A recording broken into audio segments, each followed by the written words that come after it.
Pai do Senhor, meus queridos e amados irmãos, é um prazer, mais uma vez nós estamos aqui reunidos, os obreiros do Ministério Petra, para o Telcast, o podcast dos obreiros do Ministério. Mais uma vez eu convido a você a deixar o teu like, a compartilhar esse vídeo para que mais almas possam ser alcançadas, para que mais pessoas possam aprender a palavra de Deus. Um abraço para todos os irmãos do Ministério Petra, todos os irmãos em Cristo aí de outras denominações que nos assistem, né, Evangelista Gilmar? Isso. Um abraço ao nosso pastor Everton, pastor Elaine na cidade de Marília. E vamos que vamos. Hoje o tema, olha só, coragem para seguir. O enfrentamento do medo nas lutas da nova vida cristã. Será que realmente o novo convertido, Douglas, sente medo? Será que tem medo, Anderson? Medo do quê? Olha só, a conversão é o início de uma nova vida, mas não de uma vida isenta de conflitos. O encontro com Cristo traz paz à alma, mas também, Douglas, nos insere numa guerra espiritual entre o reino de Deus e o império das trevas. Isso é lindo isso, apesar de ser forte. Muitos novos convertidos, ao perceberem as lutas que surgem após o novo nascimento, se veem tomados pelo medo. Medo do fracasso, medo da rejeição, medo das tentações e das provações. Mas será que o medo pode se tornar um obstáculo para a fé? E como superá-lo? Como enfrentar? Como vencer este medo? De antemão, já passo aqui a palavra ao Evangelista Gilmar, mais uma vez conosco aqui. Dá um passo ao Senhor aí, Gilmar. A paz do Senhor a todos os irmãos do Ministério Petra e os demais irmãos que nos assistem, para os nossos pastores lá em Marília. E um tema bem complexo, né? Mas vamos destrinchar esse tema aí e ver o que a gente vai extrair desse assunto aí, muito importante. Glória a Deus, Evangelista Gilmar. Diácono Anderson do meu lado aqui. Paz do Senhor, Anderson. A paz do Senhor a todos do Ministério Petra, a todos que de outras denominações também que vão estar assistindo conosco aqui. E acredito que hoje vai ser um dia produtivo. Glória a Deus. O assunto é polêmico e vai ser bem produtivo aqui. Glória a Deus. Auxiliar Douglas, paz do Senhor. Paz do Senhor a todos, sejam bem-vindos ao nosso Telcast, a paz do Senhor a cada irmão aqui, e vamos que vamos, Isso. Sem medo, hein? Justamente. Olha só, João 16:33 diz assim, que no mundo teremos muitas aflições, mas tem de bom ânimo, porque eu venci o mundo. Jesus não promete, Douglas, ausência de lutas, mas presença fiel no meio delas. Isso é maravilhoso. Evangelista Gilmar, já começo contigo. Sim. Pela ordem, né, natural, pela idade, pelo respeito. Tinha que começar com os mais novos, tem mais vigor, né? Olha só. Eu e o Douglas é empatado da idade. Então, tá vendo? E aí você ganha do Evangelista Fábio. Tá melhor do que eu ainda. Tá vendo? Olha só. Quais fundamentos teológicos explicam o surgimento do medo nas primeiras experiências de fé de um novo convertido? Ou seja, por que o novo convertido sente medo das lutas espirituais e emocionais após a conversão? Bom, primeiro eu acho que é bom a gente salientar o que é o medo, né? E o que é o medo? O medo ele está presente na vida do ser humano como um todo. Sim. Seja do novo convertido, seja na pessoa que está começando um novo trabalho, seja a pessoa que está buscando o resultado do diagnóstico de um exame, seja uma pessoa que medita sobre a vida após a morte, o que vem a seguir. O que é o medo? Ele é a incerteza do desconhecido e do futuro incerto. Isso é o medo, é a incerteza do desconhecido e do futuro incerto. Isso abrange todas as áreas da nossa vida. Então, quando nós aplicamos isso para dentro da igreja, para dentro do cristão novo convertido, eu acredito não, a Bíblia nos dá base para entender. Sim. Que o novo crente, quando ele toma consciência da santidade de Deus, né?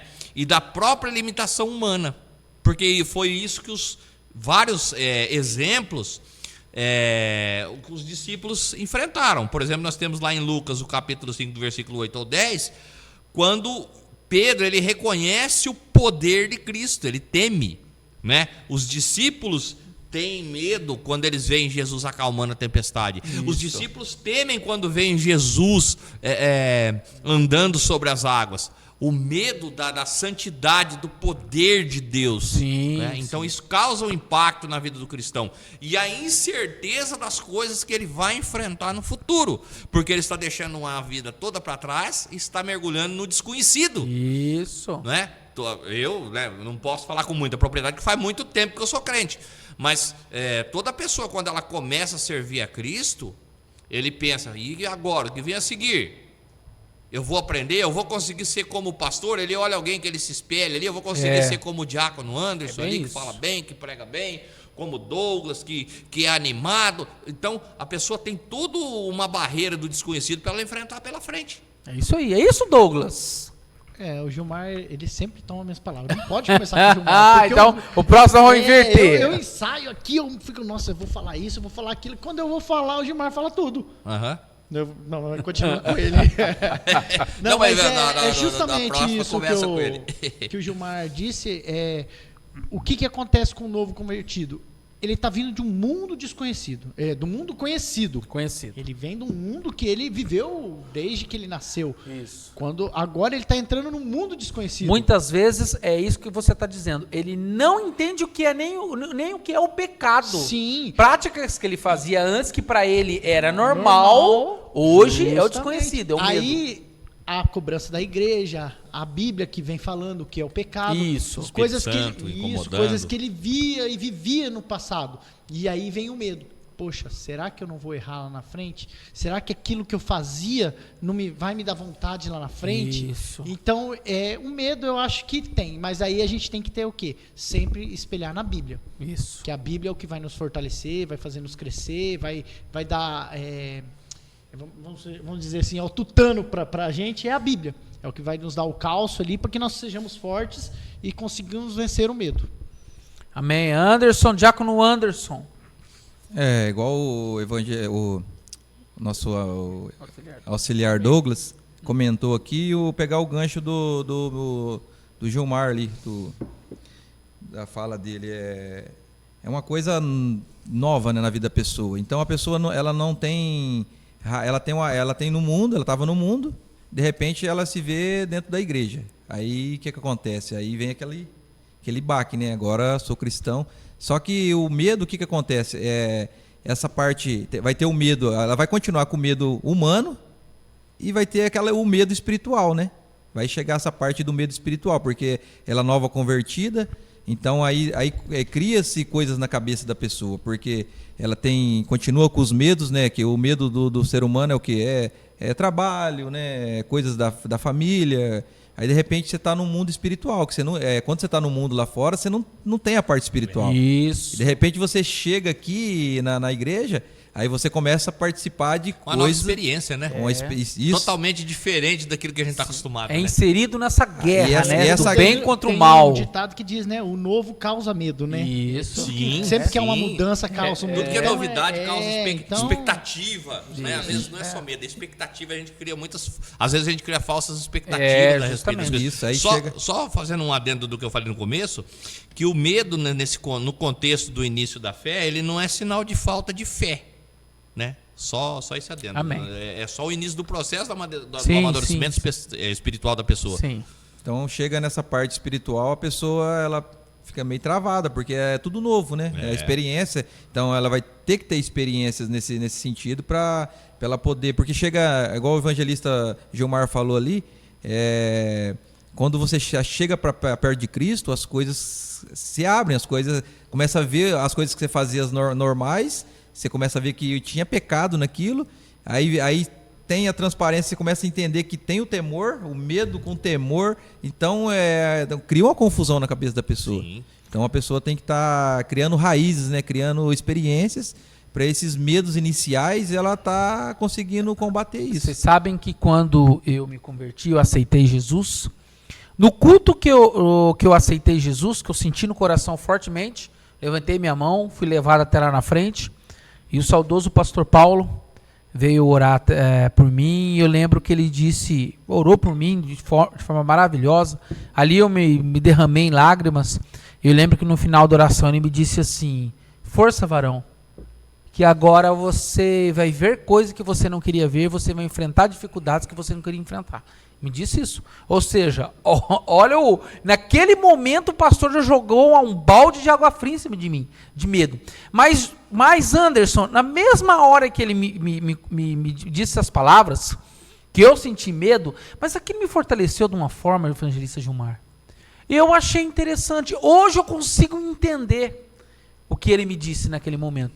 Ele me fez um start para a vida, para o preparo. E poucos dias depois de eu ter aceitado Jesus, eu já tive experiências espirituais dentro da minha casa. Então, é que ele com a experiência que ele tinha, ele estava sabendo que você estava inserido agora na vida espiritual. Isso. Então, ele já fez a leitura, né? Então, você toma cuidado. Já te deu um alerta, né? Porque o spoiler. Spoiler. De repente, você com sua vida normal, a vida nossa que é mundana, né? Você está lá antes de aceitar Cristo, de repente está inserido na vida espiritual. Aí você tinha sonhos com futebol, indo pra praia, normais. Daqui a pouco você tá tendo sonhos espirituais. Pois é. Aí muda tudo, aí a pessoa vem o medo. Aí depois, como que isso acontecia? Agora tá acontecendo umas coisas que tá me dando medo. Como a gente costuma dizer aí, né, na gíria popular, é uma mudança literalmente da água pro vinho, né? Coisa totalmente diferente, totalmente oposta. E aí eu pergunto para vocês, de onde vem o medo das lutas espirituais? E como ela pode paralisar o crescimento cristão? Ou seja, como o medo atua como um instrumento espiritual da resistência e paralisia da vida cristã inicial? Da onde vem esse medo? Esse medo é só coisa que vem de dentro da gente? Ou realmente ele vem de algo espiritual? O que vocês acham? Quem começa? Vou falar um versículo aqui que está em 1 João 4,18, que diz assim: no amor não há medo, ao contrário, o perfeito amor expulsa o medo, porque o medo supõe castigo. Quem que é o medo? E quem que é o amor? Tá vendo? Quem é amor? Deus. É. Então Deus expulsa o medo. E quem que é o medo? É o diabo. Tá vendo? Então, assim, eu creio que o medo pode ser influência do maligno, como pode ser também da pessoa ali. Natural da pessoa. Natural, carnal nossa, né? Isso, da carnal, isso. Mas há o medo espiritual e há o medo Você normal. crê, evangelista Gilmar, então, que o diabo ele pode nos causar medo, ele pode, lógico, ele nos causa medo, porque ele é o nosso inimigo, não é isso? Mas ele pode agir dessa forma? Olha o que aconteceu com Eva no Jardim do Éden. O que o diabo plantou na cabeça dela? Dúvida. Medo. Isso. Deus não falou para vocês que se vocês poderiam comer de toda a fruta do que está no jardim? Nós podemos comer de toda, menos da que está lá no centro do jardim, porque se nós comermos daquela lá, nós vamos morrer. Não, vocês não vão morrer, vocês vão ser igual a Deus, conhecendo o bem e o mal. Ele mentiu? Negativo. Só uma parte. Porque, verdadeiramente, eles não morreriam imediatamente. Isso, a morte não era... Justamente. Talvez quando Deus fala para Adão, vocês vão morrer se vocês comerem, Adão imaginasse que a vida dele ia cessar instantaneamente. Mas não era isso que Deus estava falando. A morte vai entrar no mundo se vocês comerem. Talvez uma tradução melhor, uma interpretação melhor do que Deus disse para Adão fosse isso. Então, o diabo ele não mentiu. A morte realmente não veio instantaneamente. Isso. Mas ela entrou no mundo por causa do pecado do homem. Então o que o inimigo ele faz? Ele planta dúvida. E dúvida gera temor. Justamente. Quando você pega o boleto no final do mês ali, e você tem dúvida se o seu dinheiro vai dar para pagar ou não, você não fica com medo de ficar com o saldo devedor, pagar juros? A dúvida gera medo, gente. Só pegando o gancho na dúvida, é a mesma coisa que aconteceu com Pedro. Pedro sai do barco para andar com Jesus, ele começa a dar 1, 2 ali, começa a dúvida. Andando em cima da água. Porque ele começa a sentir o vento, o mar, e aí ele fala, opa, tô duvidando que eu tô andando em cima da água. Aí é onde ele enfraquece. Interessante na fala do evangelista Gilmar, citando Eva, que o inimigo, o diabo ali, gerou dúvidas na mente Sim. e no coração dela. Não é isso? Sim. E olha só, versículo 9, Gênesis 3, 9 diz assim: Mas o Senhor Deus chamou o homem, perguntando: Por onde você está? E ele respondeu: Ouvi teus passos no jardim e fiquei com medo. Olha só, olha o medo sendo inserido aí na humanidade, logo no início, através de uma ação maligna. É isso, Anderson, Diácono Anderson. O medo, ele pode ser atribuído a uma ação do diabo? Com certeza, né? Principalmente o novo convertido, né? Que nem a gente está citando aqui, né? Espiritualmente a pessoa não tem experiência nenhuma e de repente, quando a pessoa, eu volto a falar, quando a pessoa aceita Jesus, muitas das vezes a pessoa sem uma informação correta, ela acha que tudo vai ficar fácil, né? Então, aí daqui a pouco ela começa a orar, a pessoa, quando o novo convertido, né, tá naquele primeiro amor, oração, jejum, busca, e de repente ela se entra numa situação que o inimigo vem e aquela opressão, né? Aí de repente eu falo assim, mas eu novo convertido, as coisas não falavam que ia ser tudo diferente na minha vida. Isso. Então a pessoa daquela paralisada, fala assim, não é bem assim. O ensino errado produz muito seio, Isso. né? Com certeza. Hoje, inclusive, só desculpa sair um pouquinho do assunto aqui, evangelista Fábio e Anderson e Douglas. Mas o que acontece? Hoje, por causa de pregações erradas, que pregam que a vida do crente é um mar de vitórias, um mar de rosas. Com certeza. Às vezes a pessoa nova convertida, ele fica na expectativa de resultados positivos.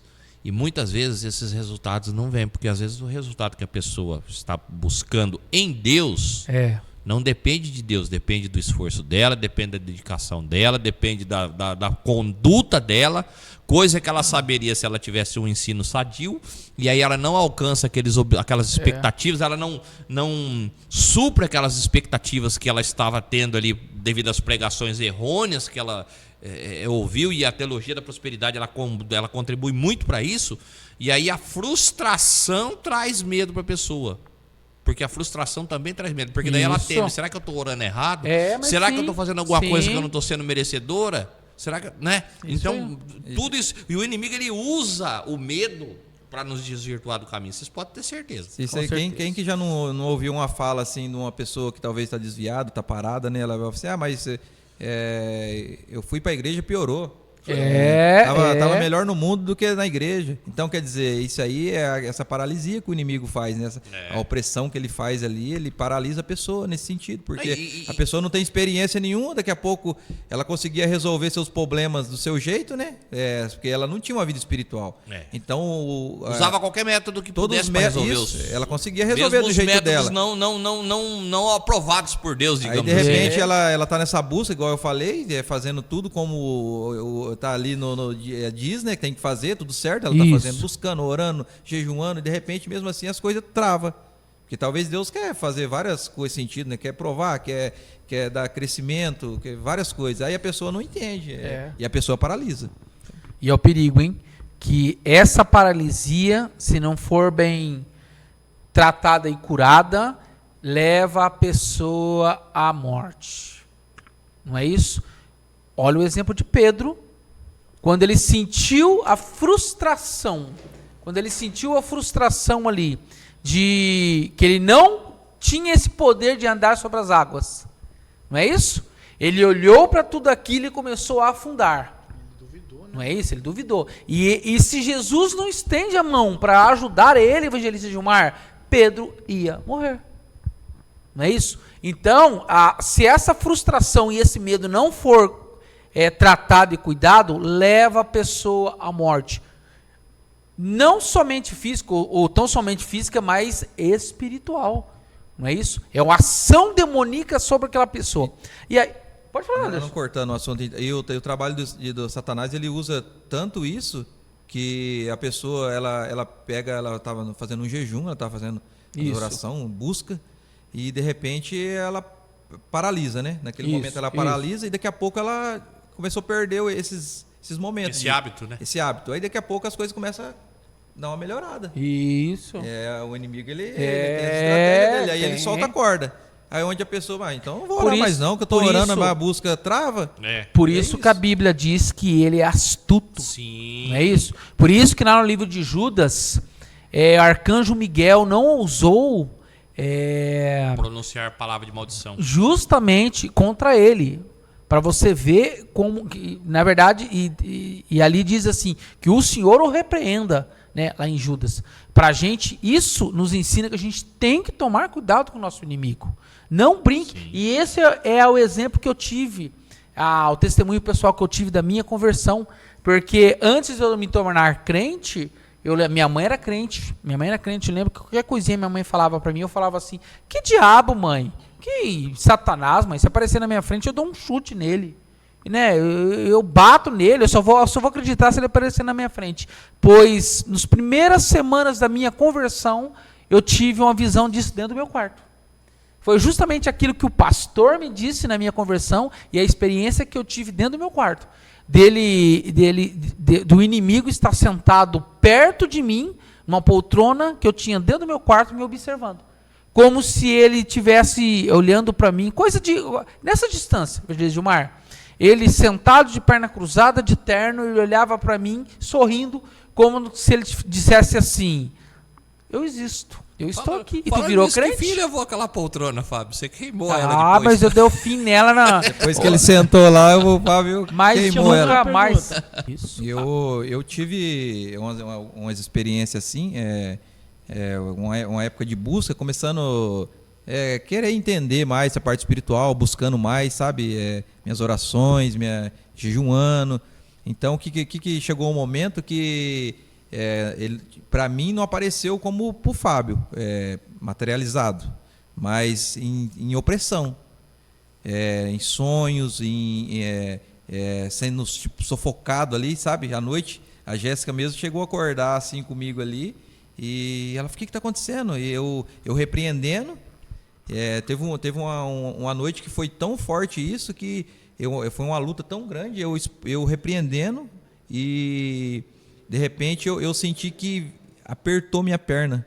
Mas isso eu estava em sonho.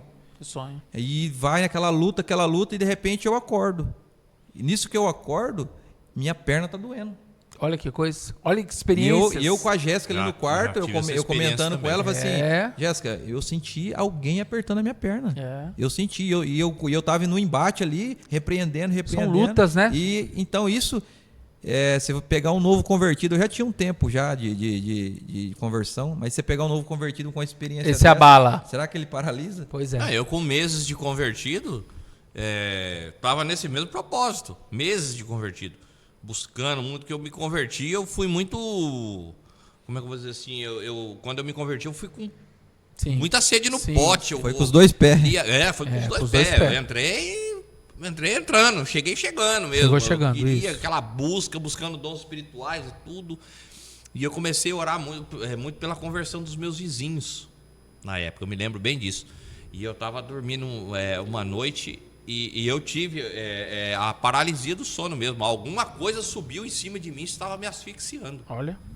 E eu não conseguia falar, eu não conseguia respirar, eu não conseguia me mexer. Sim. Bem isso mesmo. E eu não conseguia acordar. E eu comecei a clamar, o sangue de Jesus tem poder em pensamento, o sangue de Jesus tem poder, até que eu consegui falar, o sangue de Jesus tem poder. Eu lembro que a porta do meu quarto não tinha porta, era uma toalhinha assim, eu lembro que entrou uma luz assim dentro do quarto, assim, aquela luz muito forte, e aquele algo saiu. E eu contei para o pastor no outro dia, no outro dia eu fui na casa do pastor, tive um sonho assim, expliquei para ele, falou assim, pare de orar por essas pessoas, você não tem maturidade espiritual. Olha que coisa. Para você fazer isso, você tem que se fortalecer espiritualmente primeiro. Tá, pastor, o que eu tenho que fazer? Você tem que jejuar, você tem que orar, você tem que repreender dentro do seu lar antes. Ele falou assim, porque você mora num lar de pessoas não cristãs, começa por aí. Né? Então eu tive essa experiência terrível também e fiquei com medo, viu? Demorou para me pegar no ritmo de novo depois. Aí eu pergunto para vocês, essas lutas pós a conversão são sinais de que algo está errado no crente? Ou o crente, não só após conversão, o crente ele pode enfrentar essas lutas espirituais, e se ele enfrenta, isso é sinal que ele está fraco, que ele está debilitado? Ou seja, de que maneira as lutas e provações pós-conversão revelam um processo de santificação e não a ausência da graça? O crente que enfrenta a luta, ele está fraco? Ou isso é algo natural da caminhada cristã? Nem sempre. Às vezes ele pode estar forte espiritualmente e o inimigo está tentando ele para ver se ele enfraquece. E muitas vezes ele está fraco realmente e o inimigo está aproveitando a brecha para tirá-lo de vez mesmo da jogada, né? Sim. Já que você está com uma carta meio para lá, meio para cá, já vou tirar fora então. Então há duas maneiras de pensar. Eu acredito que são sim. Concordo com o que o Douglas disse, são ambas, né? Sim, sim. Tanto pode ser o inimigo tentando encontrar brecha, como nós já salientamos, né? Ali para desvirtuar o caminho da pessoa, como pode ser sinal de santificação, né? Deus ele permite a gente passar pelas dificuldades para que a nossa fé possa ser purificada e fortalecida. Isso. Porque como que você quer conhecer um Deus que cura se você não estiver enfermo? Se você não passar pela enfermidade?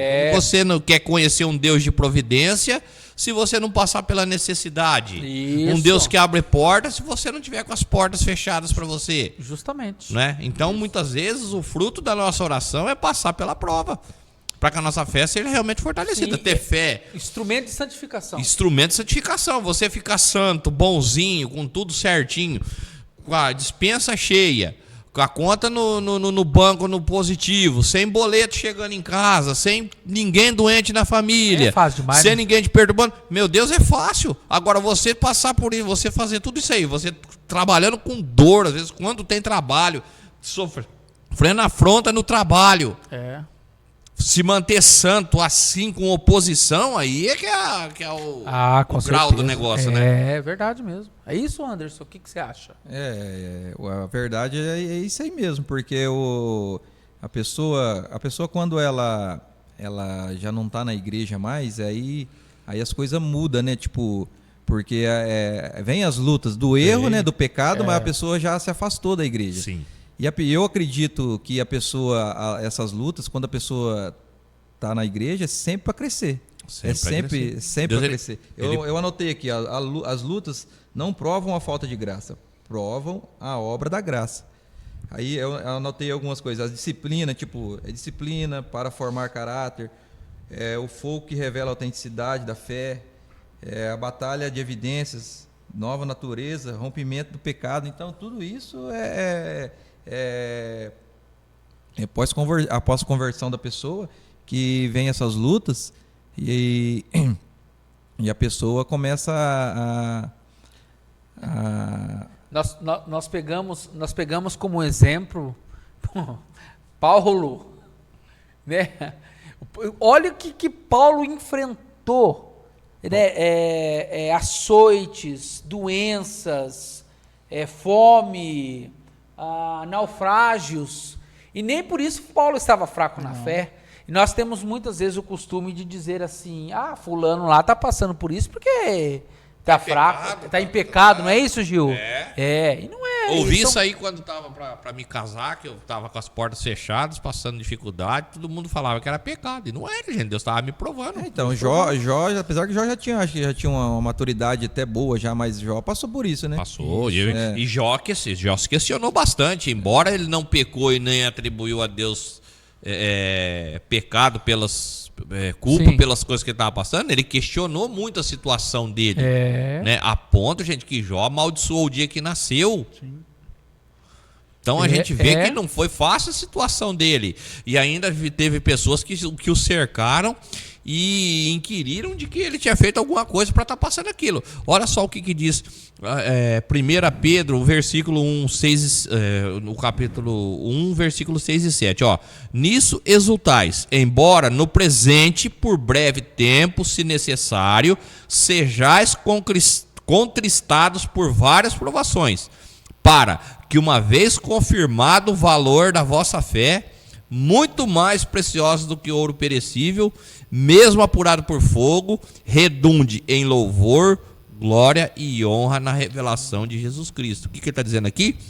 Talvez por um tempo vocês passem por prova, mas uma vez que a fé de vocês for confirmada, ela é mais preciosa do que o ouro purificado no fogo, né? E ela redunda em louvor e glória e honra na revelação de Jesus Cristo. Tá vendo? Romanos 5,3 diz: a tribulação produz perseverança. Tá vendo? É Paulo aí, tá vendo? É justamente isso. Então não adianta, gente, faz parte. Olha só o que diz em Atos 14, 22. Para você que está nos assistindo, Atos 14, 22. É necessário que passemos por muitas tribulações para entrar no reino de Deus. É assim. Nós só vamos entrar no reino de Deus se nós provarmos essas dificuldades e provações. Então faz parte. Tiago 1, versículo 2 diz assim: a provação da fé produz perseverança, como o Douglas diz, e maturidade. Crente maduro é aquele que já enfrentou lutas e dificuldades. Crente maduro já passou no vale, não é isso, Gilmar? Crente maduro já enfrentou medos e muitos medos, principalmente no início da conversão. Meu Deus, quem aqui, a gente tem exemplos de principalmente isso é mais com as mulheres, que a grande maioria das vezes são as esposas que vão para a igreja primeiro, não é isso? Os maridos são mais duros, secos. Muitas vezes a mulher ali, ela começa a frequentar a igreja, daqui a pouco o marido já se rebela contra ela e maltrata ela na casa, Anderson, e diz muitas vezes bobagem. Você vai para a igreja ver pastor, é o pastor ou é eu, tal. E muitas vezes a mulher enfrenta esse medo, porque ela quer continuar, ela quer buscar a salvação dela, do marido, da família, e ela enfrenta a luta dentro do lar.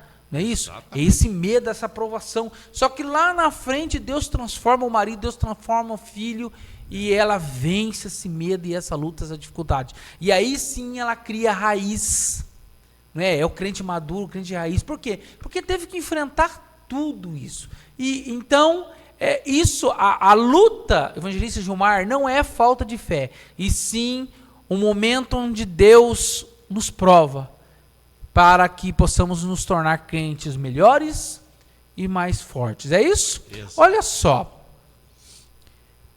Aproveitando isso, quais práticas espirituais sustentam o novo convertido na superação do medo e na perseverança da fé? Quais práticas o crente, o novo convertido, não somente o novo convertido, mas o crente durante a caminhada dele, ele tem que praticar para enfrentar o medo e perseverar na fé? Anderson. As práticas é a palavra, né? Isso. Praticar a palavra, né? Orações, né? A pessoa está em constante oração. Vou citar duas aqui, porque tem bastante pessoas, eu sei para falar também, mas eu vou me apegar a isso, a oração, a palavra.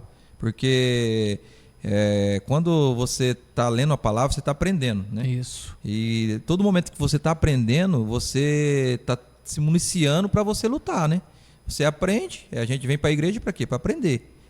A gente vem louvar a Deus e aprender. Hoje pego o culto de ensino de quarta-feira nosso aqui, todos já estão convidados a estar aqui. Isso.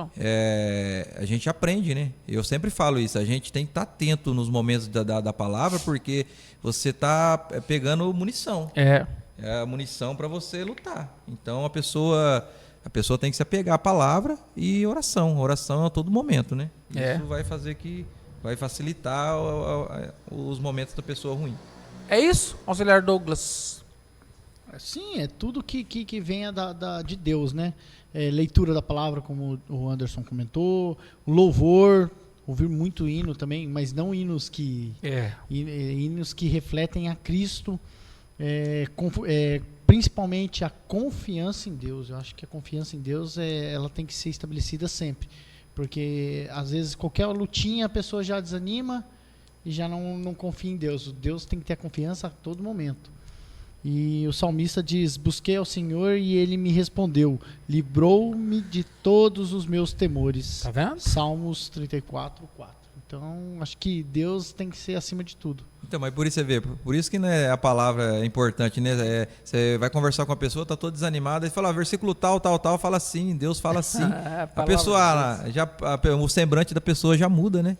Então, a meditação na palavra vai te dar bagagem para você orar, vai dar bagagem para você fazer outras coisas. A Bíblia é maravilhosa, né? É demais. No Evangelista Gilmar... Acrescentando isso que vocês dois disseram, duas coisas muito importantes que vocês já tocaram nisso aí sem perceber é a comunhão e o testemunho. Justamente. Por quê? Como o Diácono Anderson acabou de dizer, você está desanimado, chega alguém e te fala da palavra, te conta um testemunho, alguma coisa, para isso aí tem que ter comunhão. Né? Então, por isso é importante nós termos comunhão uns com os outros.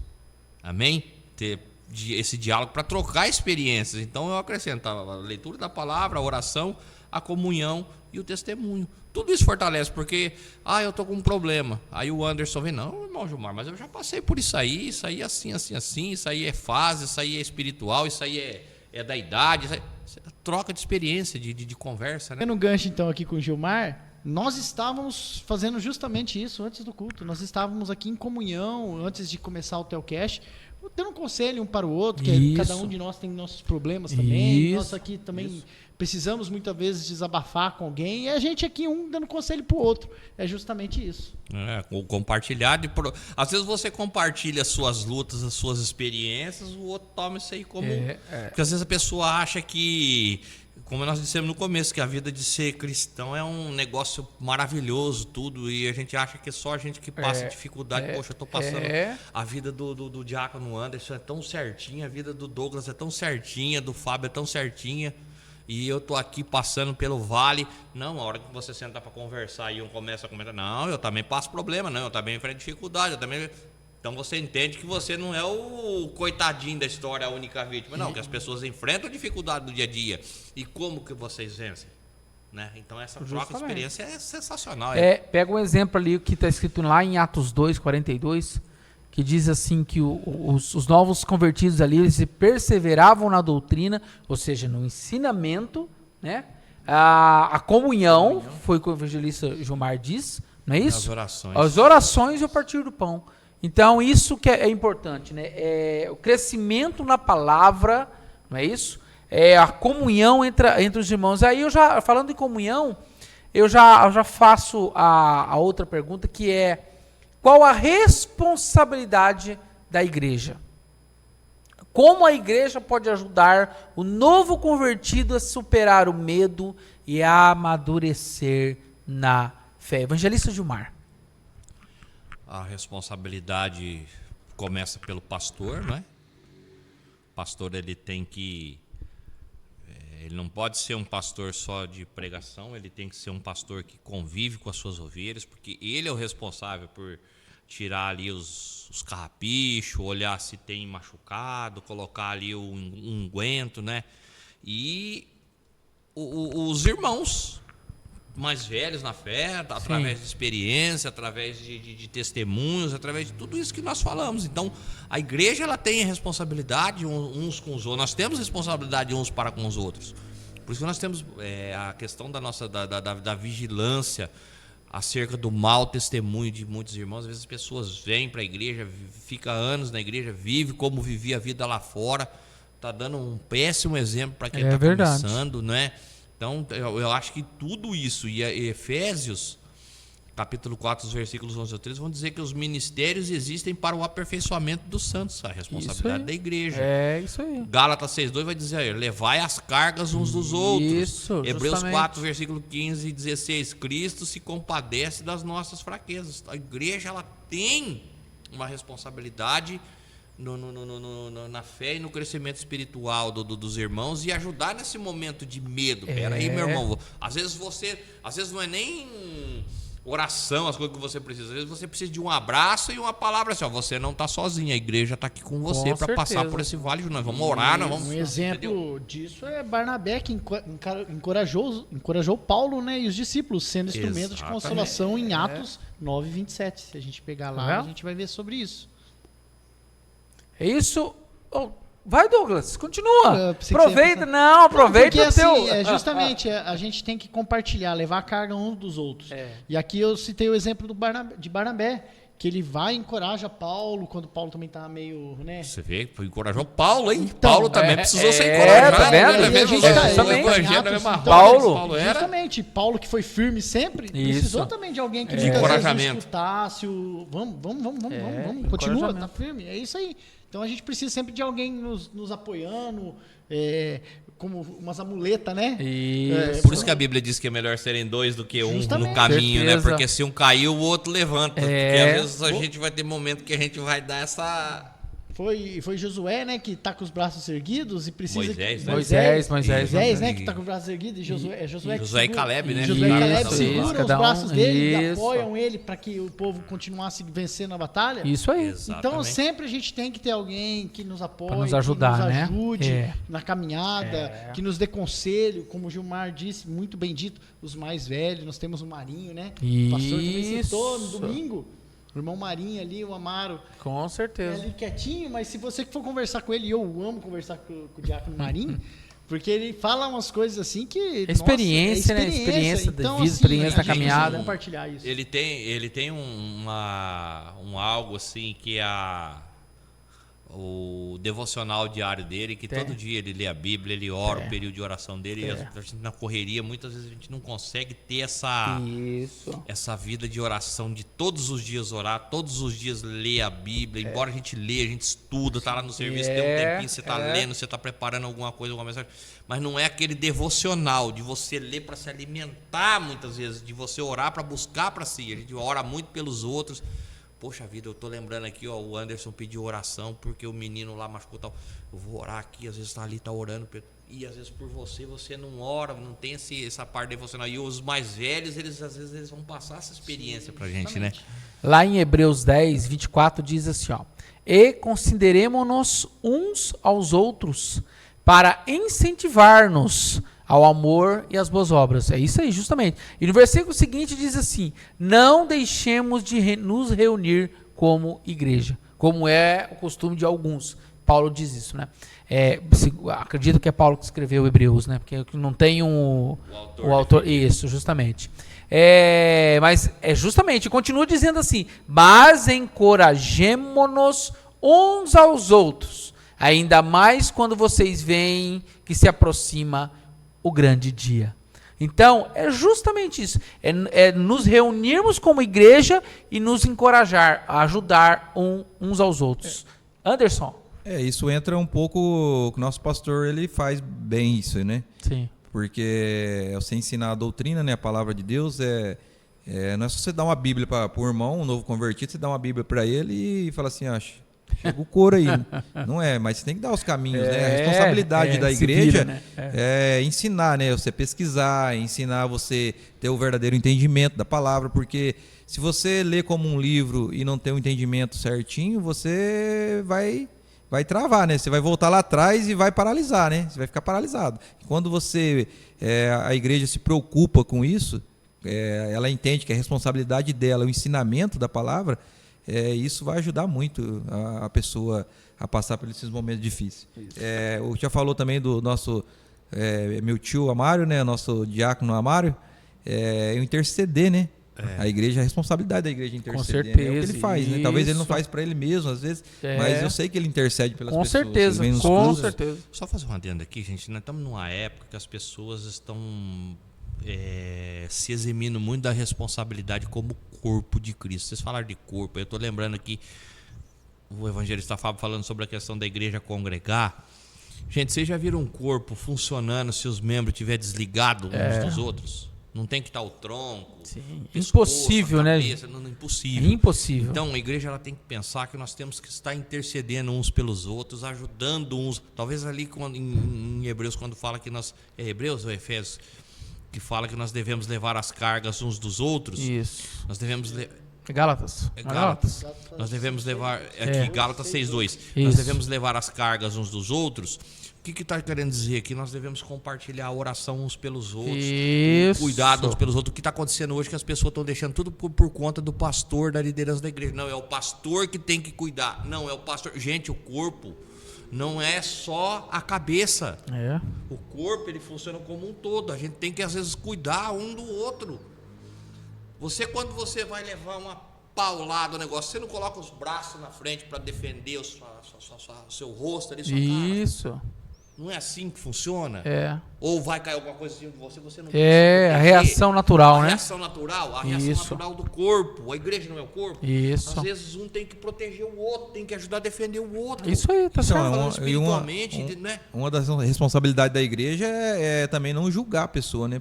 Pelo momento, talvez, né? Às vezes você... Não, é curar, né? Cuidar. Isso, senão a pessoa vê a pessoa passando dificuldade, mas tá em pecado.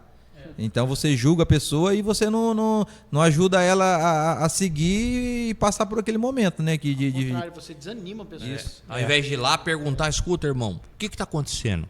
O que eu posso te ajudar? Ah, irmão, eu pequei. Ah, você pecou? Então você vai pedir perdão a Deus, nós vamos orar por você e você vai continuar caminhando. Isso é o papel da igreja. E enquanto a pessoa é irmão, está na igreja, é responsabilidade da igreja, é responsabilidade do corpo de Cristo fazer isso. E para a gente partir já para a nossa finalização, eu quero pedir para cada um dos irmãos deixarem um versículo, uma palavra de apoio, uma palavra de fortalecimento. Aí eu começo com o Douglas, auxiliar Douglas. Agora foi comigo? Isso. Tá, eu vou deixar uma palavra aqui para os irmãos, mas primeiro eu queria deixar assim: não deixe o medo calar a sua fé. Isso. Quem caminha com Cristo nunca está só. Meu Deus. A coragem nasce quando o coração se lembra de quem está no controle de tudo. Glória a Deus. E para não deixar sem versículo vai se encontrar em Salmos, verso, né? Salmos 27, verso 1. Vai dizer: o Senhor é a minha luz e a minha salvação. A quem temerei? Meu Deus, então, é maravilhoso, né? Não tem mais nada para falar. Tanto do lado, tanto com ele. Pedro ali sentiu ali maior medo na hora que viu o mestre do lado estendendo a mão. Imagina, eu fico imaginando cenas, né? Eu também, eu sou assim. Eu fico desenhando cenas na minha mente. Os filmes, aí, as animações, tentando reproduzir aquela cena ali, mas a experiência que Pedro deve ter tido. Incrível. É coisa de... Eu vi esses dias atrás, alguém fez na IA. Alguém tentou fazer na inteligência artificial essa simulação. Né? Em anime, não é? O pessoal tem feito muito. Isso, Aí aquela escuridão da noite, aquela tempestade...